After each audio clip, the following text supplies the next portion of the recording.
Hello दोस्तों, मैं धीरेन स्वागत करता हूं आपका एग्ज़ाम स्टडी विद संगीता में। दोस्तों, आज के इस वीडियो में हम बात करेंगे टीसीएस के द्वारा पूछे गए महत्वपूर्ण प्रश्नों की सीरीज़ में इंडियन पॉलिटी यानी कि संविधान से एक मोस्ट इम्पॉर्टेंट टॉपिक को। इस वीडियो में आज हम बात करेंगे संवैधानिक व गैर संवैधानिक निकाय से बनने वाले टॉप 124 क्वेश्चन की। दोस्तों, इम्पॉर्टेंट टॉपिक है ये। आपको यहाँ से क्वेश्चन बार बार प्रतियोगिता परीक्षा में देखने को मिलते हैं, चाहे वे रेलवे के एग्ज़ाम हो, एसएससी के या फिर किसी स्टेट लेवल का एग्ज़ाम। स्पेशली ये वीडियो उन छात्रों के लिए है जो कि टीसीएस के द्वारा आयोजित परीक्षाओं को देते हैं। तो दोस्तों, इस वीडियो को आप एंड तक पूरा देखिएगा। यदि वीडियो आपको अच्छा लगता है, हेल्पफुल लगी, तो प्लीज़ वीडियो को लाइक और शेयर जरूर कीजिएगा। और यदि अब तक आपने हमारे चैनल को सब्सक्राइब नहीं किया है तो प्लीज़ चैनल को सब्सक्राइब जरूर कीजिएगा, जिससे कि आपको मेरे आने वाले नए वीडियो का नोटिफिकेशन टाइम पर मिलता रहे। तो चलिए स्टार्ट करते हैं। संवैधानिक और गैर संवैधानिक निकाय। निम्नलिखित में से किसे संवैधानिक पद प्राप्त है? ऑप्शन है वित्त आयोग, राष्ट्रीय विकास परिषद, चुनाव आयोग और योजना आयोग। तो देखिए, इन चारों में से जिन्हें संवैधानिक पद प्राप्त है वे हैं आपके वित्त आयोग और दूसरा है चुनाव आयोग। राज्य योजना बोर्ड के अध्यक्ष के रूप में कौन कार्य करता है? तो राज्य योजना बोर्ड के अध्यक्ष के रूप में मुख्यमंत्री कार्य करता है। निम्नलिखित में से निकाय में की कौन सी एक विशेषता समान है? सुप्रीम कोर्ट, चुनाव आयोग, यूपीएससी, सीएजी का कार्यकाल। तो देखिए, ये याद रखिएगा, वे सब संवैधानिक निकाय हैं। ठीक है, विशेषता क्या है? ये सभी संवैधानिक निकाय हैं। भारत के नियंत्रक एवं महालेखा परीक्षक की नियुक्ति कितने वर्षों के लिए की जाती है? इंपॉर्टेंट क्वेश्चन है। तो भारत के नियंत्रक एवं महालेखा परीक्षक की नियुक्ति 6 वर्ष के लिए की जाती है। कितने? 6 ईयर के लिए। नियंत्रक एवं महालेखा परीक्षक नामक पद के लिए किस अधिनियम द्वारा सुझाव दिया गया था? तो ये दिया गया 1935 के अधिनियम के द्वारा सुझाव। भारत के नियंत्रक महालेखा परीक्षक की नियुक्ति की अवधि क्या है? 3 बार क्वेश्चन रिपीट हुआ है एग्जाम में। तो देखिए, इसकी अवधि होती है 6 वर्ष या 65 वर्ष की आयु, जो भी पहले हो जाए।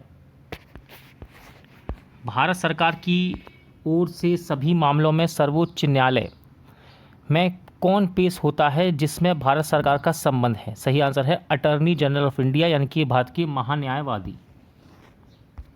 संसद का सार्वजनिक व्यय पर नियंत्रण किसके माध्यम से होता है? तो ये होता है नियंत्रक एवं महालेखा परीक्षक के माध्यम से। राष्ट्रपति, क्वेश्चन है, राष्ट्रपति के प्रसाद पर्यंत पद कौन पद धारण करता है? तो ये करते हैं भारत के नियंत्रक एवं महालेखा परीक्षक।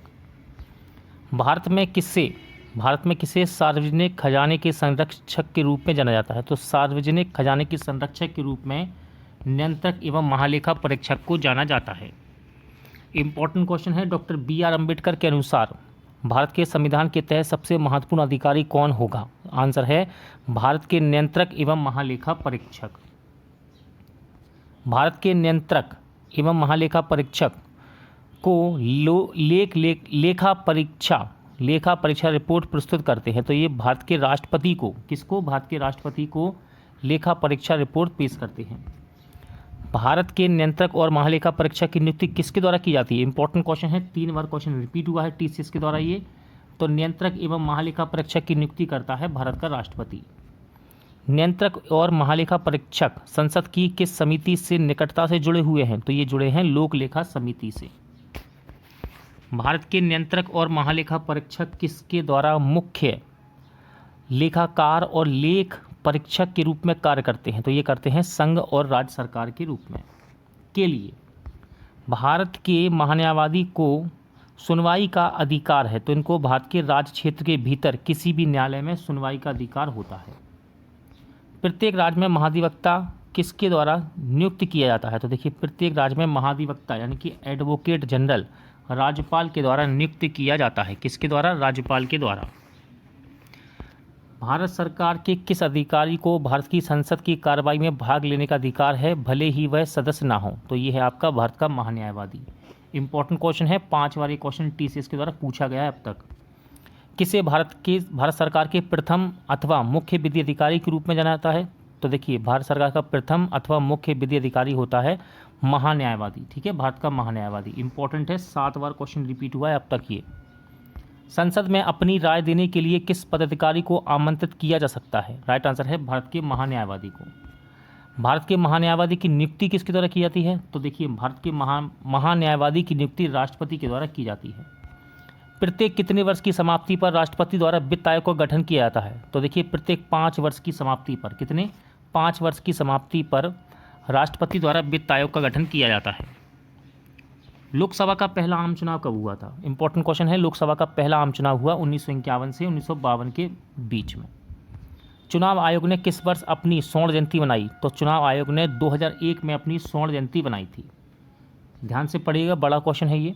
यदि चुनाव आयोग मानता है कि कोई उम्मीदवार बिना किसी अच्छे कारण या औचित्य के निर्धारित समय के भीतर या तरीके से चुनाव खर्च का लेखा जोखा प्रस्तुत करने में विफल रहा, तो चुनाव आयोग उसे कितने वर्ष के लिए सदस्य बनने के लिए आयोग घोषित कर सकता है या आदेश की तिथि से निर्वाचित कार्यकाल सदस्य बने रहने से रोक सकता है?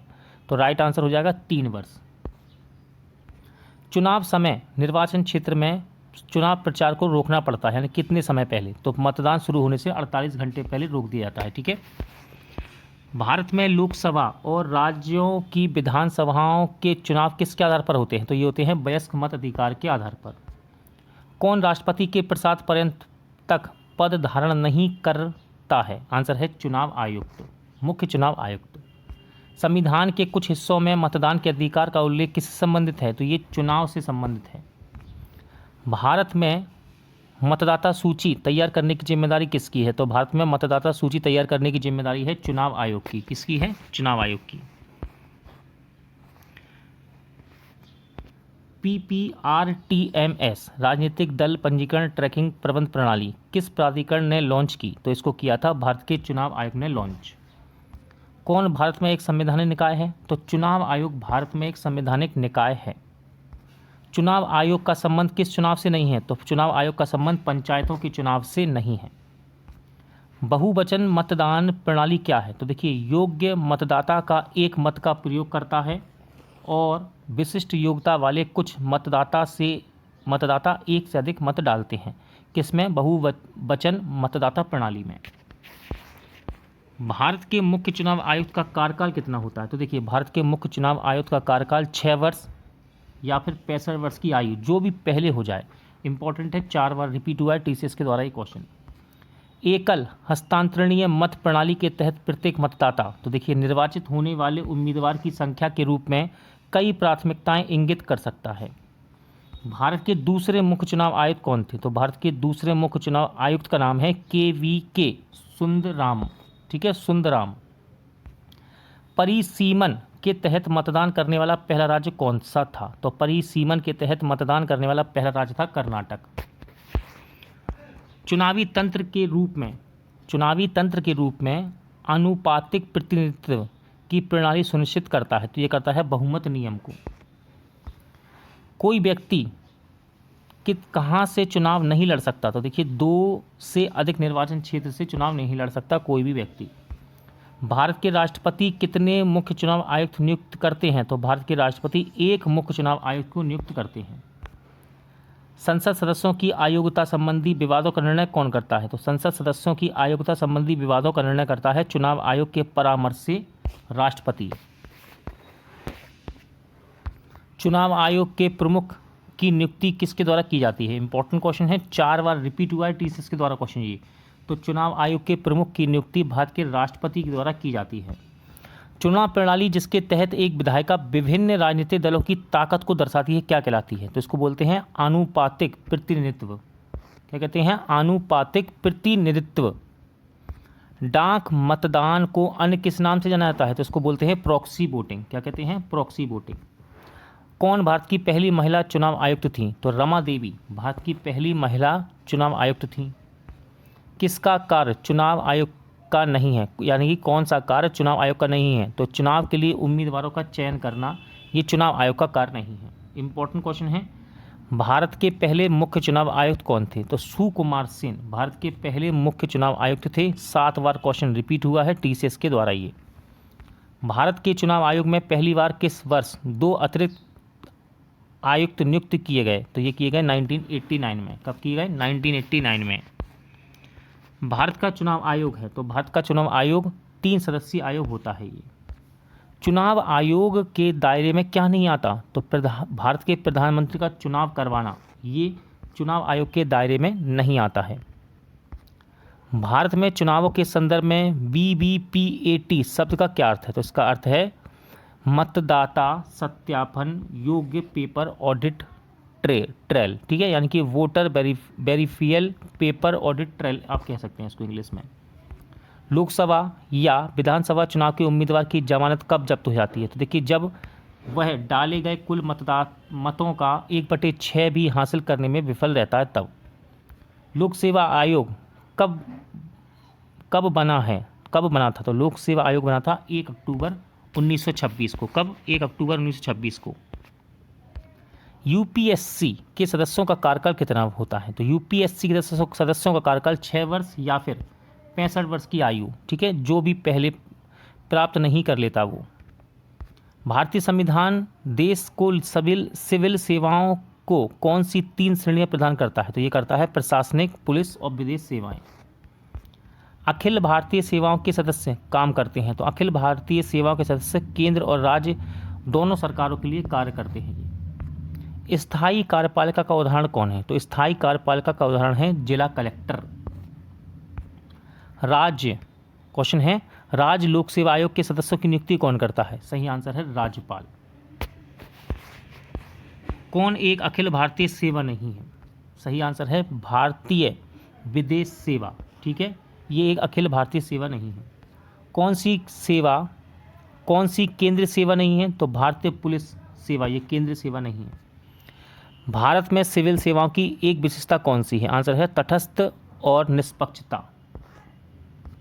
भारतीय प्रशासनिक सेवा और भारतीय पुलिस सेवा को किस अनुच्छेद के तहत संसद द्वारा सृजित सेवाएं माना जाता है, तो सही आंसर है अनुच्छेद 312 के तहत। यूपीएससी की वार्षिक रिपोर्ट को किसके समक्ष प्रस्तुत किया जाता है, तो यूपीएससी की वार्षिक रिपोर्ट को भारत के राष्ट्रपति के समक्ष प्रस्तुत किया जाता है। संघ लोक सेवा आयोग के सदस्यों और अध्यक्ष को कौन नियुक्त करता है या हटा सकता है, तो भारत के राष्ट्रपति संघ लोक सेवा आयोग के सदस्यों और अध्यक्ष को नियुक्त करते हैं और हटा सकते हैं। संघ लोक सेवा आयोग के सदस्यों को किसके द्वारा हटाया जा सकता है, आंसर है सर्वोच्च न्यायालय द्वारा जांच और रिपोर्ट के आधार पर राष्ट्रपति के द्वारा इन्हें हटाया जा सकता है। नीति आयोग का गठन किस वर्ष किया गया, तो देखिए नीति आयोग का गठन किया गया 2015 में, इंपॉर्टेंट है। नीति आयोग का पूर्ण रूप क्या है, तो देखिए national institution for transforming India, ये नीति आयोग का फुल फॉर्म है, इंपॉर्टेंट है, याद रखिएगा।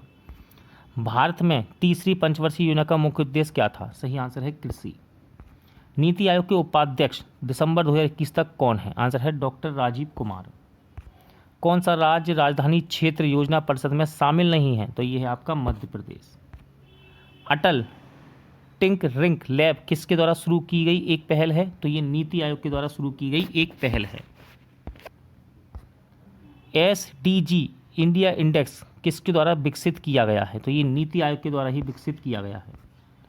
स्वस्थ राज्य प्रगतिशील भारत रिपोर्ट निम्नलिखित में से किस संस्था द्वारा प्रकाशित की गई है, तो ये नीति आयोग के द्वारा ही प्रकाशित की गई है। किसको बदलने के लिए नीति आयोग का गठन किया गया, तो योजना आयोग को बदलने के लिए नीति आयोग का गठन किया गया था। भारत में नीति आयोग के पालन अध्यक्ष कौन होते हैं, आंसर है प्रधानमंत्री। नीति आयोग एक है, तो नीति आयोग एक थिंक टैंक है, यानी कि विचारक समूह है। ये भारत के योजना आयोग की स्थापना किस वर्ष हुई, तो भारत के योजना आयोग की स्थापना की गई थी 1950 में। भारत में पंचवर्षीय योजना किस वर्ष शुरू की गई, तो भारत में पंचवर्षीय योजना 1951 में शुरू की गई। भारत में योजना आयोग है, तो भारत में योजना आयोग एक गैर संवैधानिक निकाय है। राष्ट्रीय विकास परिषद में शामिल है, तो राष्ट्रीय विकास परिषद में सभी राज्यों के मुख्यमंत्री शामिल होते हैं। केंद्रीय मंत्रिमंडल में कैबिनेट मंत्री को ओहदा किसे प्राप्त है, आंसर है योजना आयोग के उपाध्यक्ष को। किसको, योजना आयोग के उपाध्यक्ष को। गरीबी हटाओ और न्याय के साथ विकास किसके मुख्य उद्देश्य थे, तो ये थे चौथी पंचवर्षीय योजना के। पंचवर्षीय योजना के प्रारूप ढांचे को कौन मंजूरी देता है? आंसर है राष्ट्रीय विकास परिषद। इंपॉर्टेंट क्वेश्चन है, 3 बार क्वेश्चन रिपीट हुआ है ये। पंचवर्षीय योजना को प्रारूप ढांचे को कौन मंजूरी देता है? राष्ट्रीय विकास परिषद। कौन एक अतिरिक्त संवैधानिक निकाय है? तो योजना आयोग एक अतिरिक्त संवैधानिक निकाय है, जिसे अब हम नीति आयोग के नाम से जानते हैं। ठीक है, 8 बार क्वेश्चन आया है ये। कौन राष्ट्रीय विकास परिषद का सदस्य नहीं है? तो राष्ट्रपति राष्ट्रीय विकास परिषद का सदस्य नहीं है। योजना आयोग के अध्यक्ष कौन है? तो योजना आयोग के अध्यक्ष हैं प्रधानमंत्री। केवल एक ही योजना आयोग के पालन अध्यक्ष हो सकता है, वह है, सही आंसर है प्रधानमंत्री। दोनों ही क्वेश्चन इंपॉर्टेंट हैं, रिपीट हुए हैं ये क्वेश्चन एग्जाम में। नाबार्ड की स्थापना किस पंचवर्षीय योजना के दौरान की गई? आंसर है 6ठी पंचवर्षीय योजना के दौरान। किस पंचवर्षीय योजना के दौरान कृषि उत्पादन की वृद्धि दर ऋणात्मक थी? तो ये थी 3री पंचवर्षीय योजना के अंतर्गत। वित्त आयोग का गठन संविधान के किस अनुच्छेद के तहत भारत के राष्ट्रपति द्वारा किया जाता है? तो वित्त आयोग का गठन अनुच्छेद 280 के तहत भारत के राष्ट्रपति द्वारा किया जाता है।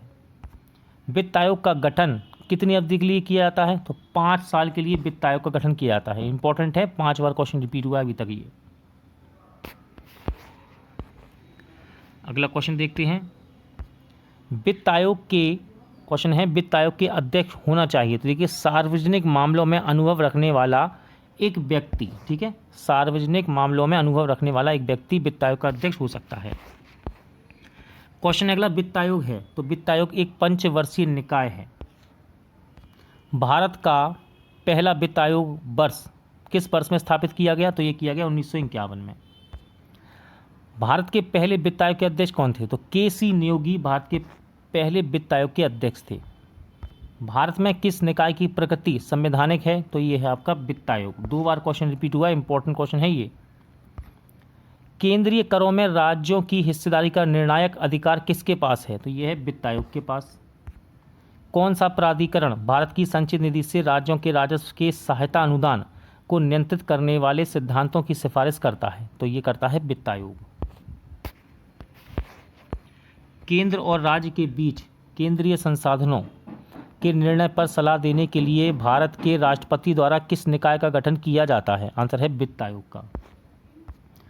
हर 5 साल के बाद वित्त आयोग का गठन कौन करता है? तो हर 5 साल के बाद वित्त आयोग का गठन करता है राष्ट्रपति। इंपॉर्टेंट है, 5 बार क्वेश्चन पूछा गया अभी तक। वित्त आयोग के अध्यक्ष की नियुक्ति किसके द्वारा की जाती है? तो वित्त आयोग के अध्यक्ष की नियुक्ति राष्ट्रपति के द्वारा की जाती है। भारत के 15वें वित्त आयोग यानी कि 2020 से लेकर 2026 तक के अध्यक्ष कौन है? तो उनका नाम है नंद किशोर सिंह। ठीक है, एन के सिंह आपको बुकों में करंट की मिलेगा। ठीक है, एन के सिंह इनका नाम मिलता है अधिकतर, यहाँ पर फुल फॉर्म लिखा है इनके नाम का। जब तक कोई नई संसद पूरे वर्ष के लिए बजट पारित नहीं करती तब तक सरकार को प्रशासनिक खर्चों को पूरा करने की अनुमति कैसे प्राप्त होती है? तो ये होती है गणना के आधार पर मतदान द्वारा। ठीक है, वोट ऑन अकाउंट के द्वारा। भारत का संविधान बजट को किस रूप में संदर्भित करता है? आंसर है वार्षिक वित्तीय विवरण के रूप में। प्रशासनिक विधायी नियंत्रण में नहीं आता, राइट आंसर है बजट सत्र। क्या नहीं आता? बजट सत्र। संसद की पूर्व स्वीकृति के बिना कोष से अप्रत्याशित व्यय को पूरा किया जा सकता है? आंसर है भारत की आकस्मिक निधि के द्वारा। यदि किसी राज्य की विधायिका में बजट हार जाता है तो क्या होगा? तो देखिए, मुख्यमंत्री के साथ मंत्रिपरिषद को इस्तीफा देना पड़ता है। केंद्रीय बजट से कौन सा प्रस्ताव संबंधित है? तो केंद्रीय बजट से संबंधित प्रस्ताव है कटौती।